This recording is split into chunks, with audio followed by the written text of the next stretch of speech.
Welcome, guys, to the day 4 of Industry Insights Season 2. We are joined again by Santa, and today, a lovely new guest. Today, we have JessGOAT. Welcome, guys. Hello, Hello. everyone. Great. So, take 2. Starting off, with the same question that we had last time of, your first kind of experience, your first jump in with both coaching or being an analyst and being a caster. I think, and I sort of alluded to it before. So if you caught this before everything sort of went down, I was a player beforehand, reached semi-professional level. Was too busy working at the university, and my teammates said, "You don't have enough time to scrim," and I was, big sad because it's the truth. As much as you try, so I stepped down into a sub position, and then at the same time, I was getting into the depths of my career at the university, and I actually really wanted to do a little bit more esports stuff and language stuff, traveling, and I actually applied for a professional analyst position with Penta in Germany. Didn't expect to get it. I think 5 days later, I was in a meeting asking when I could move to Europe. So that was a wild, very quick transition into the professional esports world. And when you're in Australia, esports is not a big thing. When I say it's not a big thing, it's not a money maker. There's no one in my position would have gone from teaching at a university to making almost no money in esports in Australia. That's not a transition you do. So to move overseas where the money is actually booming, whether it's North America or Europe, that seemed like a normal transition for me. And to work with one of the biggest organizations in Rainbow Six Siege, that's a no-brainer. So I move over, I become a professional coach and analyst. I qualify for Six Invitational. My life is like a movie at the time in esports. And I'm like, wow, this is awesome. But for me, it wasn't really enough. I wanted more exposure, more experience in esports. So I was constantly reaching out to Ubisoft in the UK especially, and I was saying, I can be a desk analyst. I've got a lot of experience in public speaking. I was teaching at the University of Melbourne, and I know this game like the back of my hand. So to be an analyst really doesn't seem like a difficult thing for me. And I'd already been casting some CSGO stuff back in Australia. I'd cast a bit of Siege in Australia as well. Shout out to Infi and Ewok, one of my grand old teachers back in the day. And so I was confident being a talent, especially on the analyst desk. Casting, not so much, but on the analyst desk, yes. And I sort of said to myself, well, there's so much you can do in esports, and there's so much wealth of network that I have being a professional coach and being, predominant in the scene now. So I use that. I turned around, I said, get me involved, let me learn, let me do this. And I did that. Was a professional coach and I guess, casual talent here and there for about a year. That I'd worked Six Invitational 2020, got that big offer there. Worked the grand finals on the analyst desk, my first ever Six Invitational, which seems a bit ridiculous that you go from like, hey, want to come work Six Invitational to, oh my God, I'm on the analyst desk for the grand finals SSG reverse sweep. And then I find out right before the grand final finishes that I'm getting offered a full-time position in Paris with Ubisoft, of which, let's be honest, that's like a 1 in a 1 billion chance in the esports industry to not only get such a big offer, but then to be given an offer that has quite a lot of job security compared to players, coaches, analysts, etc. And the income is insane. So you just, it kind of explodes in your head that you kind of, I think at that moment I felt I made it. I don't know how better to explain it, but I definitely felt like that was like, yeah, the peak for me. And the only way it gets better is if like I do it again in another game. I feel like if I happen to do that. So that's like the long story short of my esports career. It's quite a bit longer than that, but TLDR. That's fair enough. And, talking about, your big jump, especially at the Sixth Invitational 2020 last year, what would you have to say is your overall or some of your favorite moments, favorite stories between, whether it's, way back at the beginning of the scene or, last year at the Invitational? I suppose my two biggest memories, one was when I was a professional coach and I went to my first ever LAN. It was DreamHack Winter 2019, I think.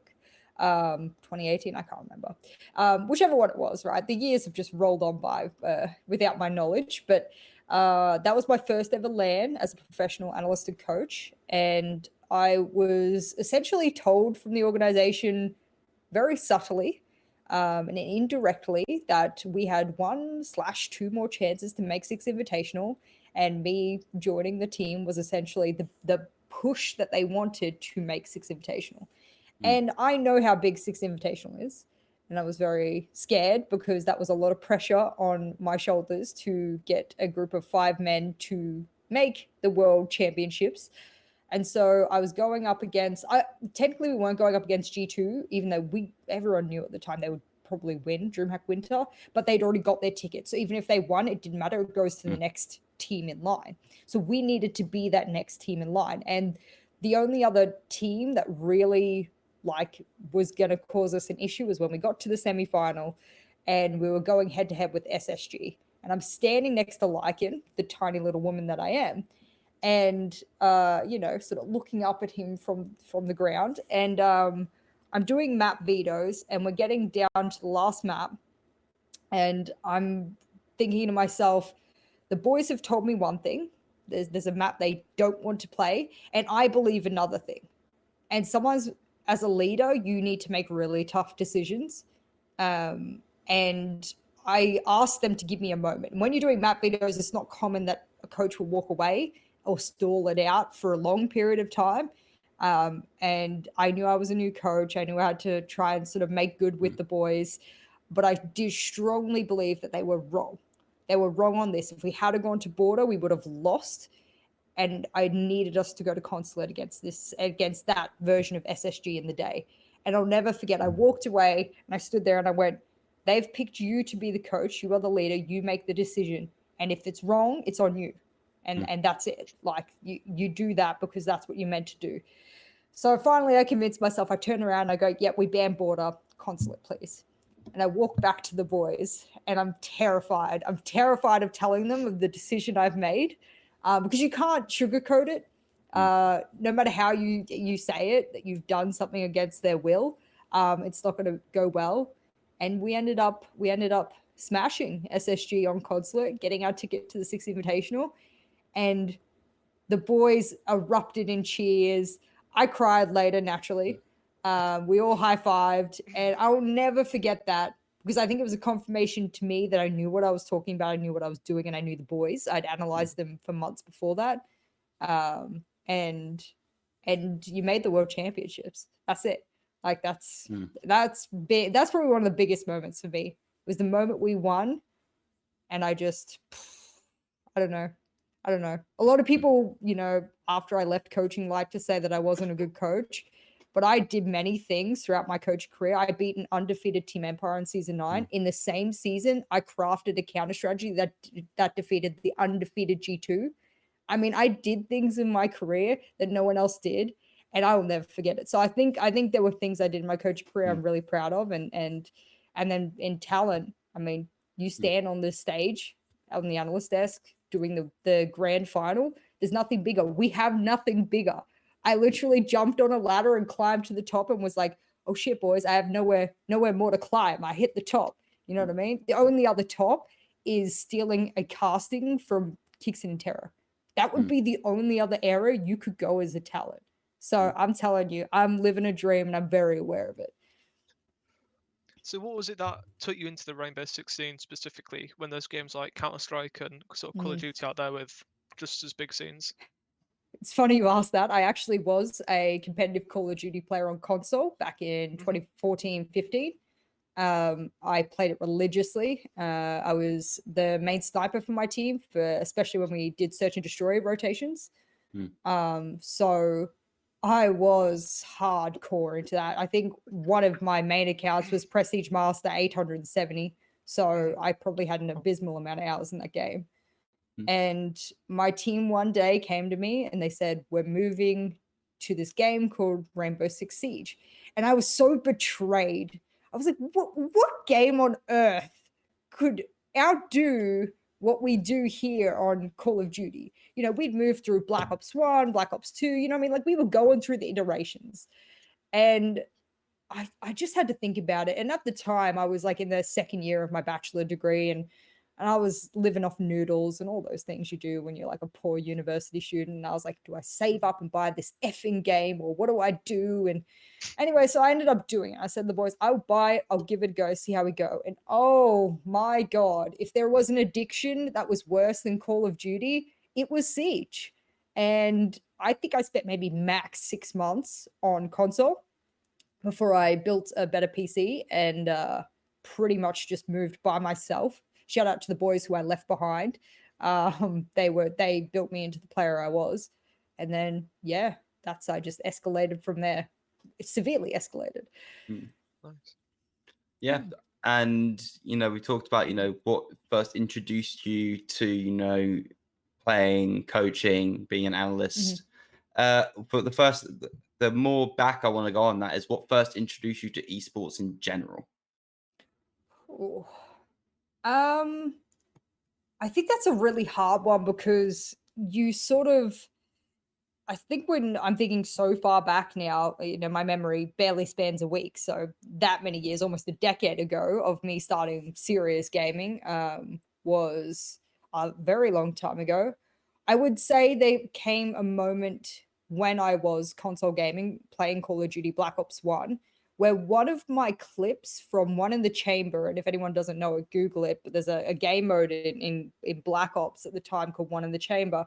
And one of my clips of me acing or whatever the other team in One of the Chamber was found by another player who turned around and said, oh, damn, she can aim. And so I ended up playing a bunch with them, and they would do, what was it called? It was a website like MLG Gaming or something like that. There's a website you could bet money on certain games, or you could do pickup games, and we would do that. We'd have our like PC or our mobile up next to us, and we'd join pickup games and we'd play together that way. And I think that would have been, I'm going to say around 2015. I could be wrong by a year, either side of it. But that was when I first got introduced to the fact that people take this naturally, because I was a competitive person to begin with. I'd already played state football. I'd played all different sports in high school. So I was aware that you could escalate that competitive feeling, but I didn't realize how far you could escalate it. And so that addiction seeps in a little bit because you want to beat, the dude next door. You want to beat, the next person. Then you want to bet some money on it. And that's sort of how it began for me, was, trying to bring the PC and the console world together so that I could beat the person next door. Yeah. I mean, as we've been talking about, some drastic changes in your career, especially from jumping to the one side of it to the other, and from playing to being an analyst and everything in between. And as you said, you tried really hard, and something we're trying to do here. What kind of advice would you get? Because some people do, they're offered that position and then just freeze. Yeah. What do you think would be the best advice you could give for someone who's, even if it's for a T4 team or anything for T4, the tier 1, what was the best advice you can give to, calm those nerves the best you can do in that situation? It's hard because I'm in two minds when someone asks me that, because I do truly believe if you want to learn to do something or do something, you should absolutely do it. There should be nothing stopping you. If you've got motivation, if you've got discipline, you should be able to undertake something, with at least 50% gusto, right? I'm also very aware that without my previous leadership skills, part-time in the army, I was a teacher at a university, so I had leadership skills behind me, that I wouldn't have been such a capable coach. I do think that people put into a position of leading 5 grown men, or what I say, barely grown men, who have had no other industry experience or professional experience outside of playing games, to which to them was them playing with their buddies, but to my organization who's paying me is a professional, very serious job that you need to take very seriously, right? So there's a clear divide, and you need to try and lessen that divide, in your leadership position. So I do think, whilst yes, it's very important that you don't say no to things if things are offered, and you put things in place to do that to the best of your ability, you also need to understand that you can't go from here to here without all the little necessary experience points before that. I didn't just get on the analyst desk on 6 Invitational without doing a bunch of analyst desks and casts before that. back when I was in Australia casting with Infian, I did a bunch for free. I observed, I learned how to be an observer, all for free. I volunteered a bunch of time to do all the things, to put things and reels in my books so that later on I could prove that I could undertake what is being asked of me. It's the same when you want to be a coach or you want to be an analyst. A lot of people who are good with Excel or understanding how to break down the game want to be a coach. And I hate to break it to them, but you have no leadership experience. The best coach in the world right now is Lycan from SSG. Some people will say, Shaz, sure, no problems. But he generally has said publicly he is more of a managerial position in his team for the most part. Now, if the best coach in the world is ex-military, that's probably because he has leadership experience and he understands what mental health looks like. He understands how to work with a group of people from a leadership perspective. You can't just go from nothing to something. You must put things in place. And when a lot of people ask me how to become an analyst, I say, well, do you have any data experience? Oh, what do you mean by that? I mean, do you know how to use this formula in an Excel sheet? If I gave you this graph of plays, would you be able to break this down and be able to explain to a player the relevance and then be able to apply that to a game plan? Or no, but I know the game really well. Okay, well, no one cares. And that's the sad part, is that people can't bridge their love for the game to an actual industry experience practicality. And the divide is too far for a lot of players, and that's why they fail.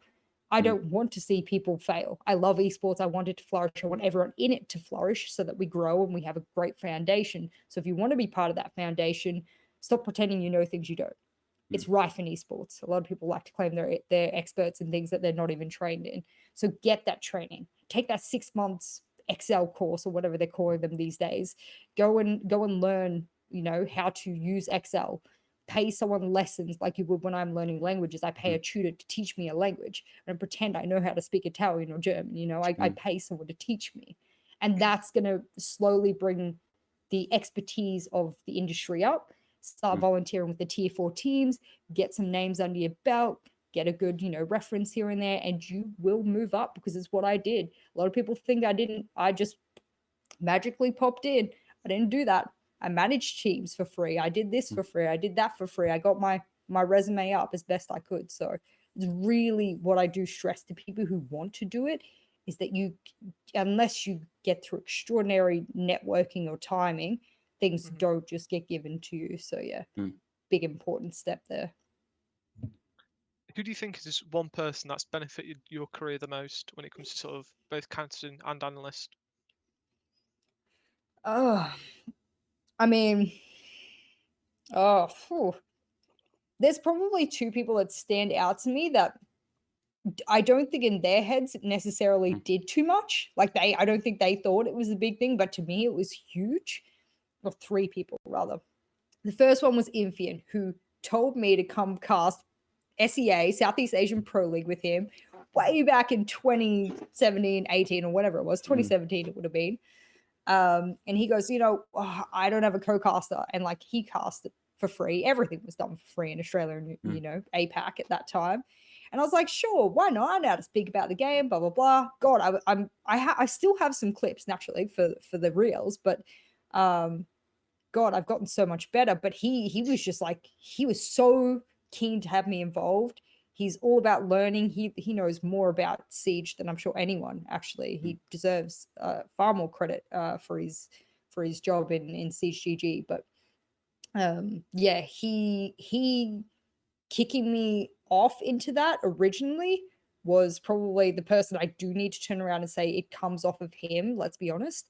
And then further down the line, when I was casting CCS, when I created CCSW, I was casting some of that. So shout out to CCS for allowing me to be integrated not only as the coordinator and creator, but also as a caster. And I asked Sternab one day, be honest with me and help me, because I know my casting is not good. And he was brutally honest. And had someone have just said it the way he said it that day, but earlier, I could have been so much better so much earlier. I could have been so much better so much earlier. We need more people like Sternab out there who just go, you're screaming about this, you can't be doing this, you need to amplify this, or you need to lessen this. I mean, I don't know that. I'm not a professional. I can't just mind read, you know what I mean? So Sternab, Imphian, and then I suppose as the sort of years have gotten on, or the time's gotten on, especially over the past year or two, my partner being especially supportive, that's always a big thing, that, that your partner wants you to do well. So, yeah, I think there's been a few people I've missed out, but naturally, those are the big hitters. Yeah, and something that a lot of the moving on to where we are today in this current climate, especially with Rainbow Six esports, and this is coming from some people in the community of what are your thoughts on the APAC split into North and South? Coming from the APAC South region myself, I'm very aware that the region's so tiny to begin with. So the fact that we're including other teams from Northern Oceania, I guess we'll call it that, is really important. But at the same time, I hate to break it down this simply because it's not this simple, but unfortunately it is. We are a freaking island near Antarctica. Let's be honest. That is it. What do you want to do? Like, for all the people in Australia who feel hard done by, I agree. But your geographical location is literally what limits you from doing almost anything. Why do you think I moved to Europe, right? It's you cannot assume that we can get wild card versus giants. The ping is abysmal. It's not a thing. It's not a realistic expectation. So to split APAC North and South is one of the most logical things you can do. And regardless of competitive integrity or exposure or whatever it might be you're arguing in between, if you have a problem, do what Fnatic did and set up moving to Japan. Go relocate yourself. Oh, well, we don't have the money, the funds. Well, I get it. There's like maybe one or two teams that even make a barely livable salary, and the rest are completely unpaid or get bonus money or pocket money. So I get it. There's no funds there. But to turn around and say that's Ubisoft's fault or Faceit or whoever's managing both of the region, I think ESL Asia might be still managing the southern part. Actually, I think they're managing both parts, and then the talent's managed by Faceit. Yep. And I can't help you, man. That's it. That is literally the realism, is that you live too far away. And I hate to simplify it like that, but that is it. Like how bad I feel for the boys. Like I think about some of the wildcard players. I think back to Ethan before he left wildcard. That man could have been another Virtue. He could have been picked up by a friggin' EU team and done amazing things, right?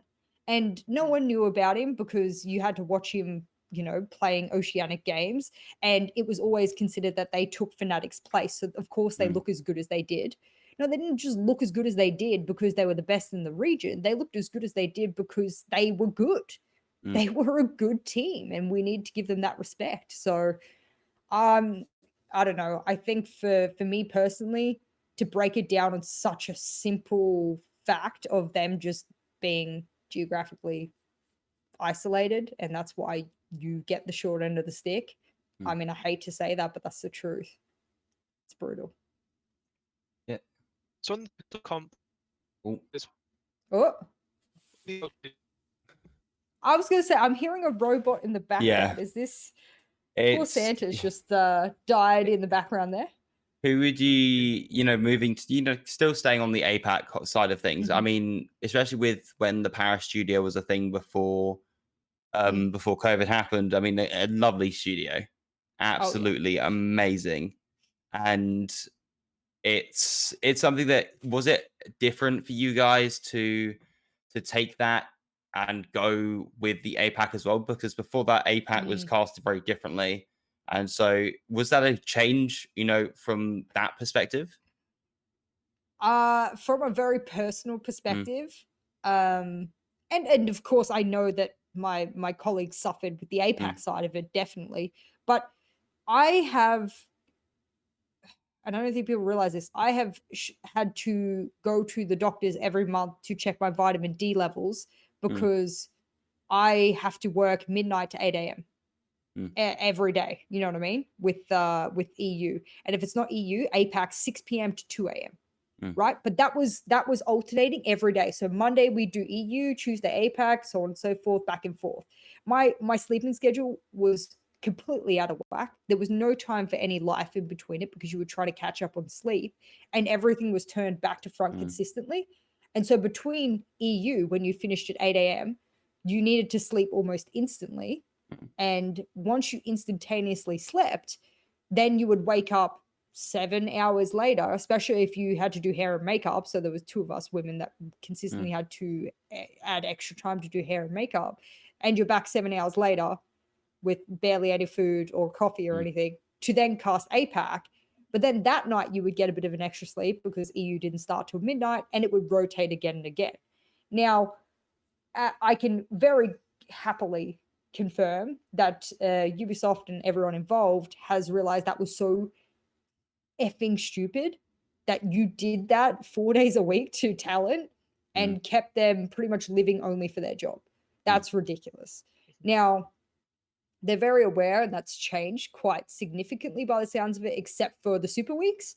But that's far more manageable. If you've only got couple to a few weeks, a stage where you've got to deal with super weeks, that's okay compared to every day of this or every week of the stage is going to be a super week. That's undoable. So for us Australians who are copying it, it was honestly brutal. Like I couldn't work from home because of the hours, so I rent a studio to work from.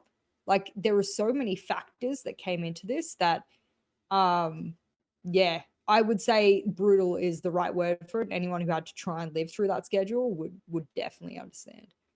Yeah.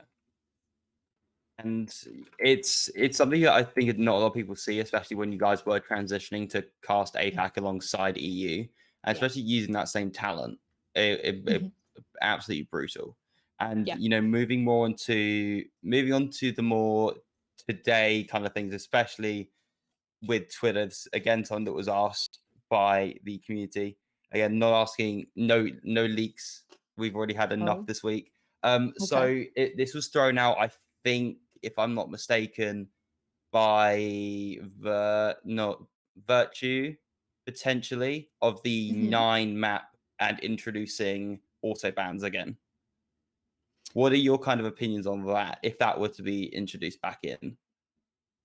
I am in a unique position to understand multiplicity of sides of what is important in esports. I didn't back when I was a support staff. I used to just think competitive integrity, whatever's best for the players. And now that I'm a talent, I realize, oh my God, no one has a job unless our game does well on a viewership basis and this game looks good. At the end of the day, if I had have known the things I knew now as a support staff, I would have been far more open to changes that possibly didn't suit players and coaching staff. So when they had made the change originally, that worked really well for me because I could start specializing. The map bans were easier to be able to do because you could essentially narrow down what map it was going to be down to 2 different maps. You could have done the map ban 100 different times, simulation. You could still come down to the last 2 maps 100 times, out of 100. So I was very happy with the change. Now having this unique perspective of we don't have jobs unless this game starts to, bring the razzle dazzle. I would say that is the very least of the changes needed. Whether or not they do that, and mind you, leaks or no leaks or whatever, anyone who's supposedly leaking actually doesn't know anything, because I would be more in the know than most people at the moment. And my in the know is that no one's in the know at the moment as to what's currently going to happen. And all I know is that map vote happened around the world. Players and support staff around the world, get into a vote. I put the statistics down, which was very clear as to why it's possible. And I don't know for sure, but that theme park may have been removed and another map added. I think it's been confirmed by UKIN that they have removed theme park and they've added chalet in its spot. So that would was further Nordic. confirm. That was It was yesterday by UKIN Nordic. Nordic. One of the ones, in Europe have announced that. So that would further confirm suspicions, naturally. And so if I go off that sort of change for that National League there, I can be pretty certain that this change came out of the votes, which people like to say it didn't, but it absolutely did. And people who voted to remove it are just too scared to say anything because you've got big hitters like G2 and SSG saying, what the hell? People are too lazy to learn it. And the person goes, well, I don't want to out myself as that lazy mother effer, so I'm just going to keep quiet. And that's why you're only hearing from G2, SSG, etc., etc. So that's what it really came down to in the end. And I don't disagree that there are some stale maps in the map pool. There always is. There always will be. But we have to add something. The biggest thing as a caster I've noticed is that when you get Oregon 3 times in a row, it's got to be a crap viewing experience. Like if I was sitting there as a viewer, I'm like, oh Jesus Lord, Oregon again? I don't care if they're different teams and they might do different things on it. I'm seeing the same damn wall, the same damn hatch, same damn bans a lot of the time these days. So yes, we need to force teams into being a bit more versatile, because the viewing experience that comes from that gives us better jobs and likely more pay into the future, and likely all of these great butterfly effect things that we desperately need. So yes, long story short, that 9 map rotation, however they want to put it, auto bans per week like we used to have way back in 2018, 2019. You want to do that? Sure, go ahead. I don't care at this point. At this point, I would actually like Ubisoft to come out and say to players, you don't have a job unless we get good viewership. And we need to make decisions that promote good viewership, so shut up. Like I just wish they would come out and say that. If someone had to come out and said that back when I was a coach, I would have gone, okay, I guess I shut up now. You know what I mean? But I think players think they have all this sway and that needs to be about competitive integrity 100%, when the realism is so damn different. Well, it's some teams that certainly in the past have been very big on, it's we are the main focus, but in the reality of things, if let's say you're in the EOL, you have 10 teams lining up to take your spot and take that spot by force, and it's something that I think it's set in a bit more in the recent days. Yeah, I respect a lot of people. I think Mag from Fanatics said it best, is that you're in a game, your job is to adapt. If you want to make the game, go find a job in Ubisoft as an esports coordinator. If you want to go become a tournament organizer. When you're a player, you adapt. And I think I strongly respect those outlooks, that you aren't in control of what you play, because if you were in control of what you play, then it would be your game. And that's what all these teams lining up, are there to do. They're willing to adapt to get to the top. So once you're at the top, you can't be complacent. You either adapt or you lose. So you started off your career as well. Did you ever sort of envision you become as big as you have now? Or was it always just taking little bits that sort of added up to it has now? No. If you told me I'd be streaming during drops, getting over 10,000 viewers, I would have laughed at you. In fact, I would have given you my entire savings and bet on it that wouldn't have happened. That just was not on the horizon for me. If you said I would be on the desk for the Grand Finals SI, no. That I had over 20,000 Twitter followers, no. That I'm reaching 100,000 Twitch followers, no. That I have over 1 million views on Twitch, no to none of this. This is ridiculous. I was a criminological correspondent in the law faculty in Melbourne. And then somehow I go over to Germany and I live this movie script, because let's be honest, that's what it is. It's ridiculous, my story. And now I'm sitting here to you guys telling a story I don't even really believe. Because when I tell people my story, I don't believe it. And I miss things out because I forget, oh, wait, yeah, I was in the army. And oh, yeah, I was doing that. And oh, yeah, I was outside. I did that. Oh, and I worked that. And I'm like, hang on, how did I have enough time in the month to do all these things?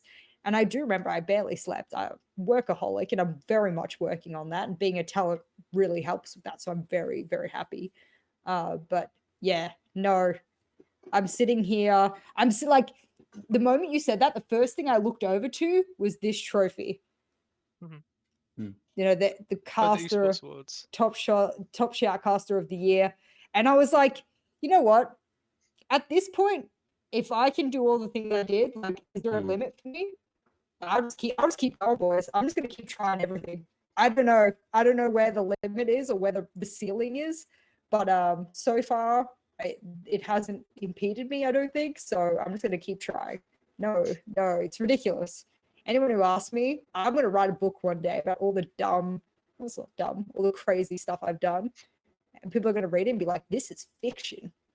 So, yeah. Is there anything you still want to achieve then that you not have done yet? That you have not yet done?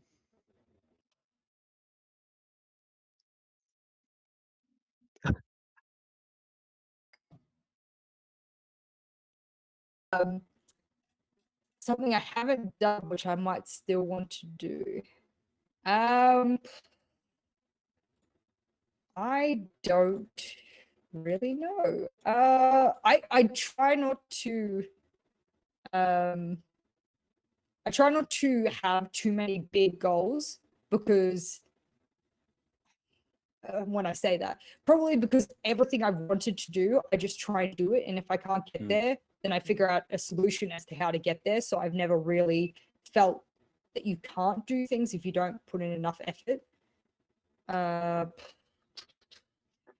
I'm trying to think. Yeah, maybe I want an esports award, like a big, chunky, going up against Shocks, Froskurin, and Machine, and I want that. Maybe that's what I want. I don't know. But at the end of the day, if I don't achieve it, and I did my best, I think I would prefer to get to the end of like 2022, and I'm one of the biggest casters in Siege. Like that would be huge. I mean, I will say I had some of our bosses turn around to Des and I, who's my duo, and say, well, at the moment, you guys are pretty much the face of EU. And I went, I'm sorry, what? You guys are like the face of EU. And I'm like, that's huge. That compliment to me is unreal. That's like you don't get that compliment unless you did like good work. And I'm not a caster by trade, boys. I'm an analyst. And before an analyst, I was a coach. And before that, I was just a pleb player. So, no, man, I don't know. I don't have goals because if I set goals, I think I'll get too tunnel visioned, and I don't want to get that way. Yeah, I just want to keep doing my best no matter what. That's fair enough. And moving on kind of to the player side of things, you said you used to be a player. And kind of going, straight from year 1 to now going into year 6. And is there any story from a player or, a transition or a glow up to say of any particular player that you say is your standout? The improvement is immeasurable or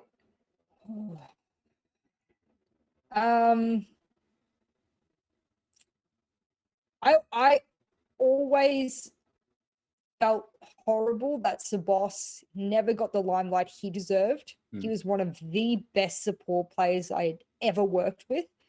So I always felt bad that when he got thrown into the deep end with G2, almost no time to synergize and prac. You know how many plants he attempted at SI? And if you actually watch, it's moments where he wasn't covered that he died. And that's horrible. Or he's opening up walls in record time for G2. Like I felt horrible that you couldn't quantify the impact that he was having for G2 at SI because it didn't win them games. Because the other puzzle pieces were missing. I'm not saying he was perfect by no means. But yeah, I would say if there was ever a player that should still be in tier 1 at the very, at the very top, it was Sabos in a support, and support players I mean, look at what happened to NA recently. They're formidably underrepresented as being key players for their team. But I suppose if we're talking about glow up, we're going to talk about my Samsung Morningstar boys. When I was moved to Italy, picked up by Samsung Morningstars, was coaching them. We made history as the first 7-0 on Coastline. Mind you, that's an easy map that I've always specialized in because I love verticality. So that was easy for me to pull that one out with the boys. And then all of a sudden, we've got like a few, like Gemini. I got to shout out Gemini, one of the nicest, most kind people that's ever existed on this earth, I feel. And for him to go through quals for SI for this year and go from not even being a Challenger League team to going to Six Invitational, I mean, I started at the bottom with this kid. I started at the bottom. Like I think I would much prefer to be a tier 3 coach than a tier 1 coach. And anyone listening to that would go, "What? No, you don't understand. You're watching someone blossom. They've been, the seed's been sowed, and you're watching them slowly sprout and blossom. And that's Gemini by far. And a lot of people will know him as Gemini in English, but in Italian it's Gemini. And wow, I just hope SI runs in May so people can see he deserves that. I don't care if he comes last. I really don't care because he's still walking away with, what is it, 40,000? That's huge in Italy. That money is huge in Italy. So yeah, I really want him to do well. That's the biggest glow up. That man he's a man now. He's not my little Gemini anymore. He's a man. So I'm so proud of him.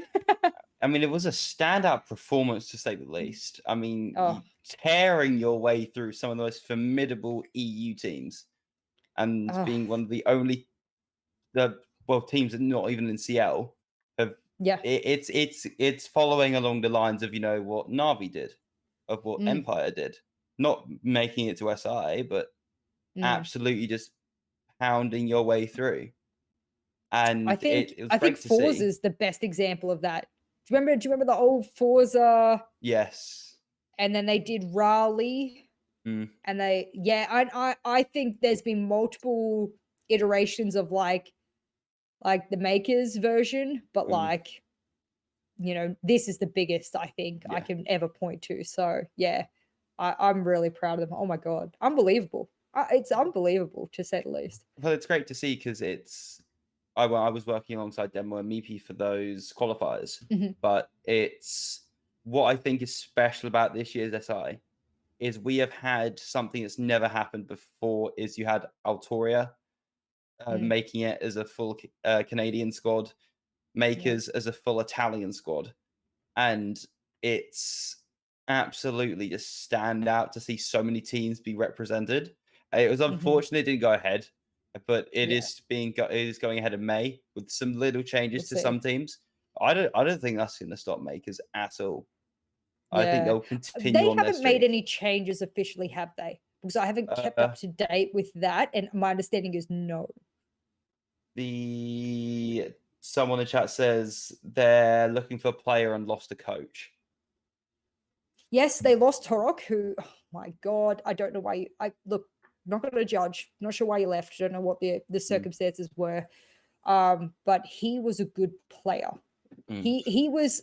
The boys used to refer to him when we went head to head against Torok as the worker, and I'm sure my translation is off in some way, but he used to work and play and had some of the best game sense in the boys' minds ever.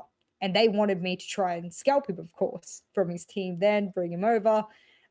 Very impossible when he wanted to play with guys like Sloppy and everything naturally. They always won the Italian Nationals, so why leave? But yeah, I do think that's a big loss.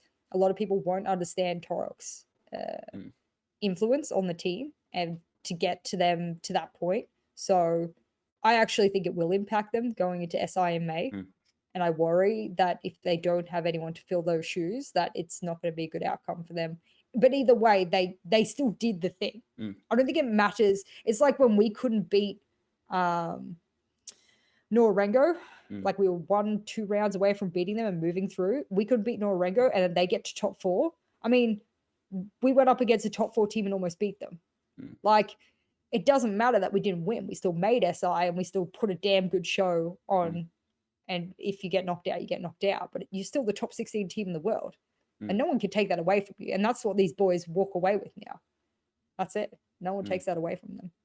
Especially top 5 in EU as well. Oh, they're not even Challenger League, man. Can you even say that? Is that a thing we're allowed to say? Can we do that? They trampled some of the best in the EU. And I say trampled is some of, like, I remember just trying to produce that while just being in utter shock of having to mute my mic and just being like, what is going on? Do you think they underestimated them?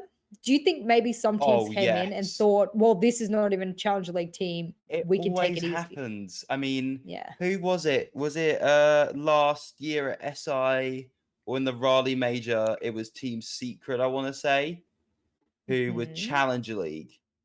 And it always Yeah. happens of, I'm not going to say, everyone underestimated them, because obviously some teams prepared and prepared hard. But if you're makers, you're going to be looking at that being like, no, we can't use the same stuff. We can't. Yeah. We've got to throw everything Mhm. out the window, Yeah. and we've got to start on a blank page, because we've got to do things. I mean, you saw metas from all 4 regions in those games.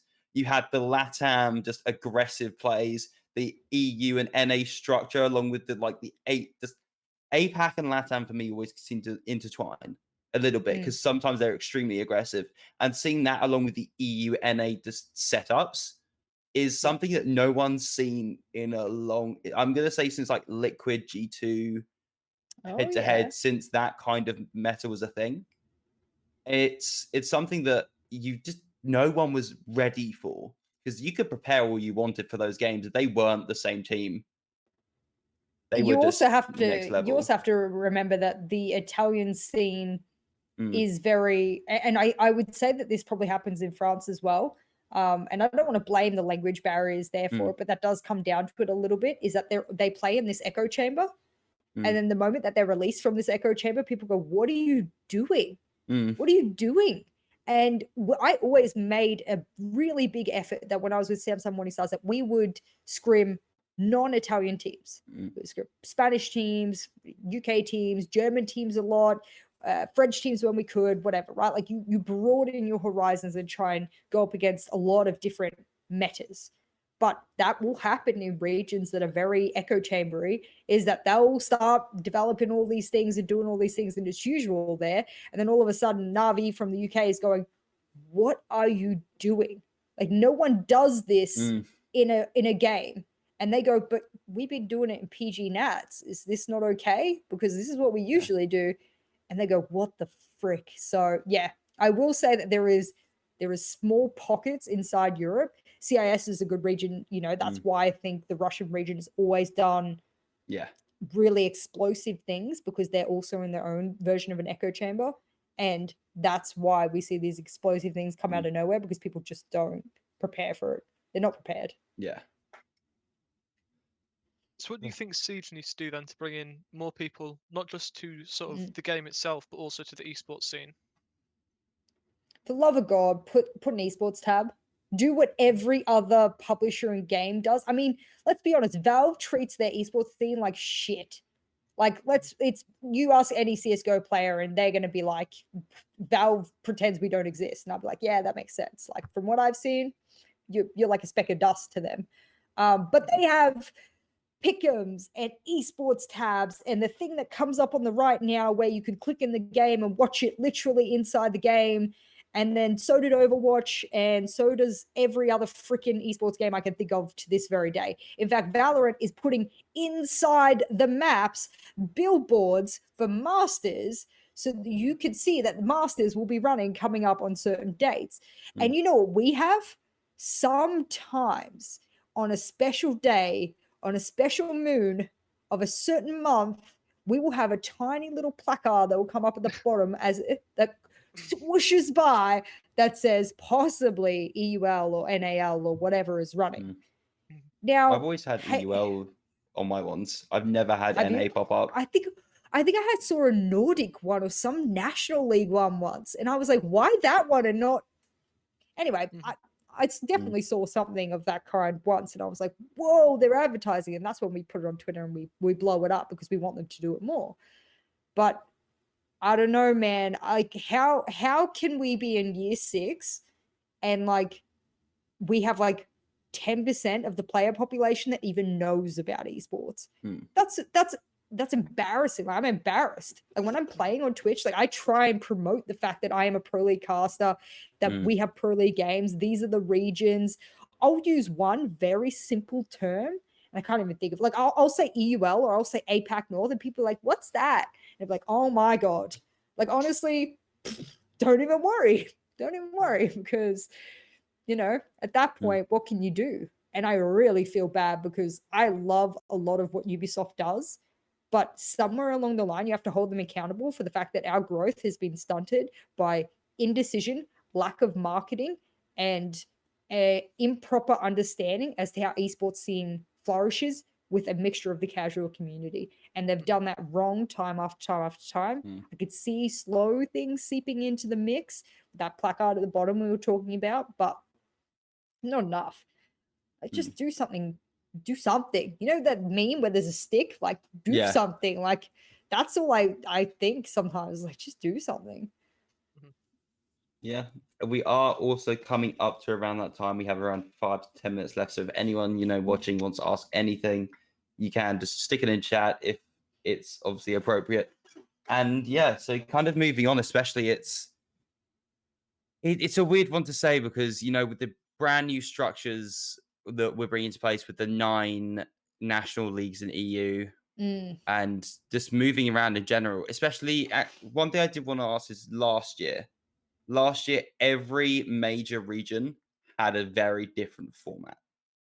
And as from your perspective, especially casting quite a bit of it, was there any just part of you that just went no, but why? Especially when casting both APAC and EU. I casted APAC and was like, wow, superior format. And then I casted EU and I was like, why did we do this? And then as the time has gone on, I have actually wondered, and I've hypothesized that the reason they did it different in each region was to see which one worked best, which one had the best feedback. And if that's the reason they put some of the regions through hell, well, I mean, best of threes. Man, we had all these pro players sitting there going, whoa, this is going to be the best format in the world. We've got the best format in the world. And I'm like, yeah, but your viewing capacity is shit. Like, no one sits through an entire best of 3 when you verse the same team 3 weeks in a row. And I got EU, where Tempra's versing G2 next week, the week after that, Navi, week after that, Chaos, week after that, this. And everyone's so excited for all of these new matchups that they haven't seen before. I'm so sick of seeing SSG go up against friggin' TSM. I'm sick of seeing this team go up. It's a meme at this point. Yeah. No one cares about your best of 3s. I want to see a best of 3 at a major. I want to see a best of 3 at a final. I want to see a best of 3, whatever, right? And the people who were like rapped about the whole best of 3, I was like, shut up. Like, shut up. Like, your format sucks. The best format is APAC North. The better format is the one they've come up with. So shout out to them. So yes, I will say if it was a test, it was a test year. It was a test year. They moved over to Face It. It was a test year for casters. Let's be freaking honest, because coming into this year, no one knows who the casters are going to be. No one's re-signed, so you have no idea who the talent's going to be. No announcements have been made. I've been reached out to. I don't know who else has been reached out to, so I can pretty confidently say I'll be back. But you know what I mean? If last year was this whole tester year, then I can understand how we finally got to this position and everyone's aligning and the teething problems will slowly dissipate. Fingers crossed. So we'll see. Another one from the audience is Ebax asking, why are you so mean to Ebac? There's this lovely complex I like to have between loving Andrew and everything Andrew stands for. And I like to call Andrew a friend, but refusing to create a friendship with Ebac so that Andrew can always hold it over his head. So I won't ever move away from that ever. No. Another top, a lot of people are asking the same one of top 5 teams and top 5 players at the moment globally. If you can.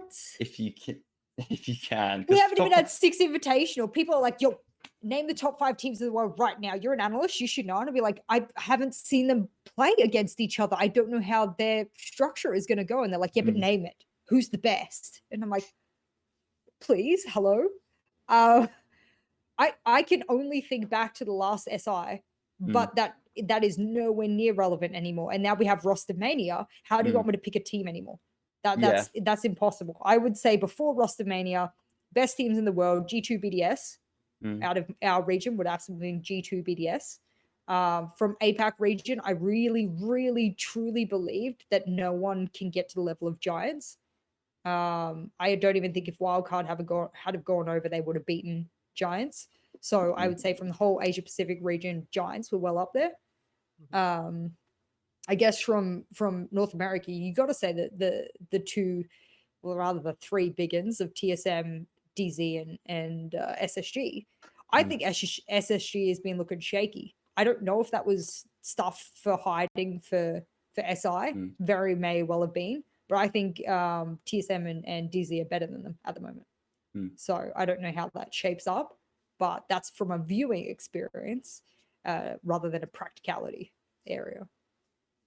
That yeah, more than fair enough. And I think the one we'll finish off on is there a player you would have loved to coach back in the day to help with their mental or to help develop potential? Can be from any region.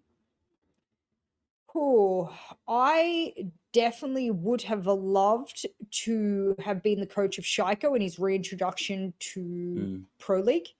And the reason I say this is when you have a gold mine, you have a big gold nugget sitting there, but it's very, or even better, you found a crystal and it's very rare, but it's got so many jagged edges, and you need to refine and soften and sand all of those edges.